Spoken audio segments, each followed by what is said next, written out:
time I stand before you. Let's go to the book of St. John.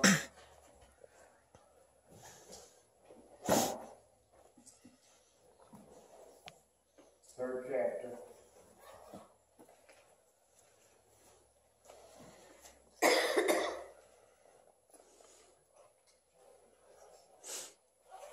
We're coming up on Easter Sunday, and a lot of times they're preaching about Jesus' dying on the cross around Christmas and his resurrection and stuff.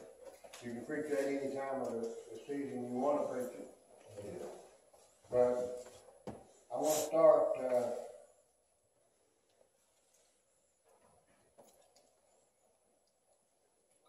all about probably the 10th chapter, or maybe the 9th. Nicodemus answered and said unto him, How can these things be?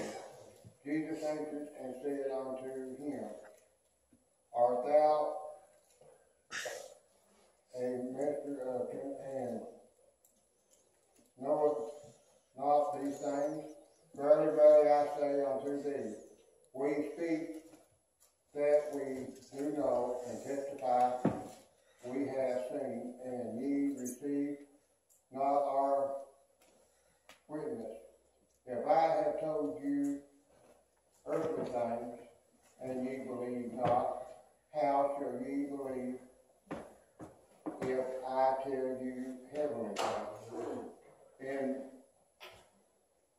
it talks about, on up here it says, and no man hath ascended up to heaven, but he that came down from heaven, even the Son of Man, which is in heaven. And as Moses was lifted up in the wilderness, even so must the Son of Man be lifted up. And truly he was lifted up when he hung on a cross for you and I. Yeah. That whosoever believeth in him should not perish, but have everlasting life. There's life in Jesus Christ. Yeah. He came, he hung on a cross. We see how that he had his last supper with the disciples, and how that he was talking about someone going to betray him, and they wanted to know who it was, and he said, well, the one I dip the salt in and give to him, that's the one that's going to betray me. And then he told Judas, he said, that thou doest, do quickly. And they thought maybe he would wanted him to give something to the poor or buy something for the feast because he had the money bag. And we see how that he went out and he coveted with the people about betraying him, and how they agreed to give him money, and he sought opportunity, and he knew the place where that oft times he went with his disciples, and he took a band of soldiers and with staves and stuff and come to get him. He said, he who I kiss, that's the one. Take him and guide him away safely.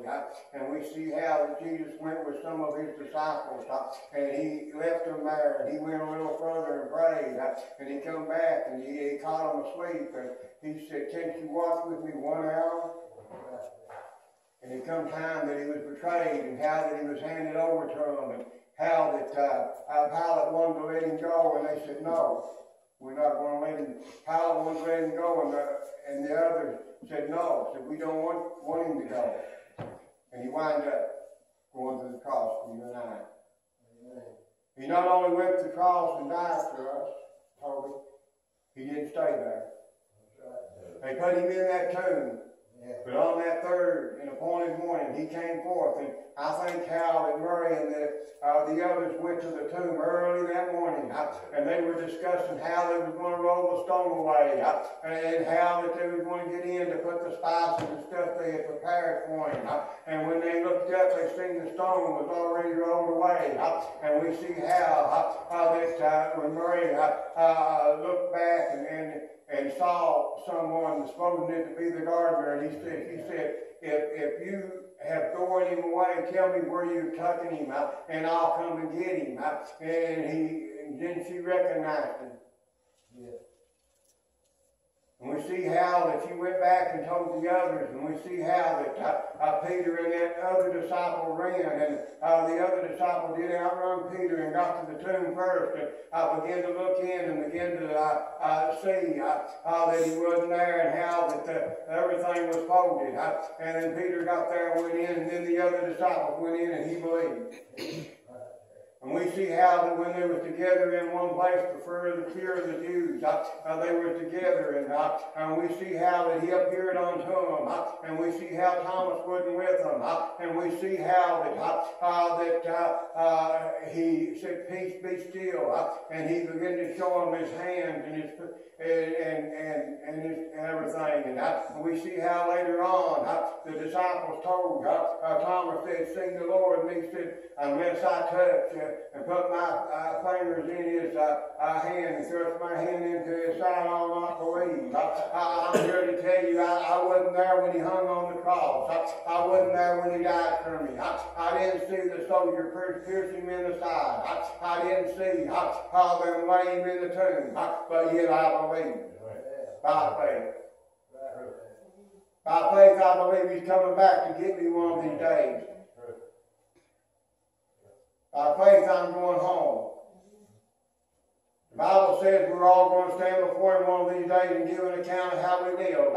And then listen, as you've heard me say before, there ain't but one or two things that we're going to hear him say. Either in thou good and faithful servant, you've been faithful over a few things, enter thou into the joys of the Lord, I'll make you ruler over many. Or you're going to hear him say, depart from me, I know you not. It's up to us the day and age we live in to make a decision of what we want to hear him say. It's up to us. That's right. As far as me, I can't speak for anybody else. I made my decision. I'm going home on this day. I don't know when. I'm not going to tell you when he's coming. I don't know. The Bible says, "Be ye ready, for in such an hour as you think not, the Son of Man is going to come." And how's it going to be with us? I think of how that there was a man came to Jesus and said, "What must I do to inherit eternal life?" And he began to quote all these things and everything. And the man told Jesus that, "I kept all these from my youth up." And he said, "Like thou one thing, go sell what you got, give it to the poor, come follow me, and you'll have treasure in heaven." Anything that we've got to stand between us and God is our God. And I don't want nothing to hinder me. Nothing to hinder me. Listen, he didn't stay in that tomb. He come forth. And I'm glad he did. There's a song out that the inspirations sing that he's not there. And he ain't. You can go look in the tomb and you won't find him.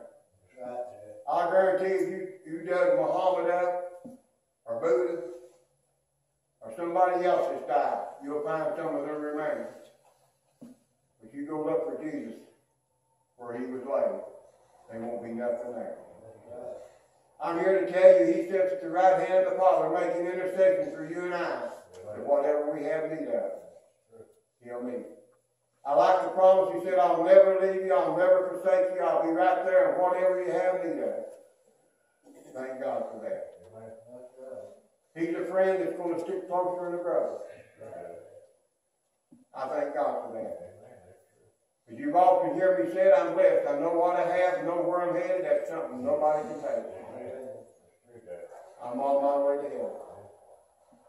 And I want to take everybody I can with me, but sad to say, not everybody can want to go. And that's a shame. If they just realize what they're missing. I'm here to tell you, those that think it's a picnic is going to be surprised if they don't accept the Lord.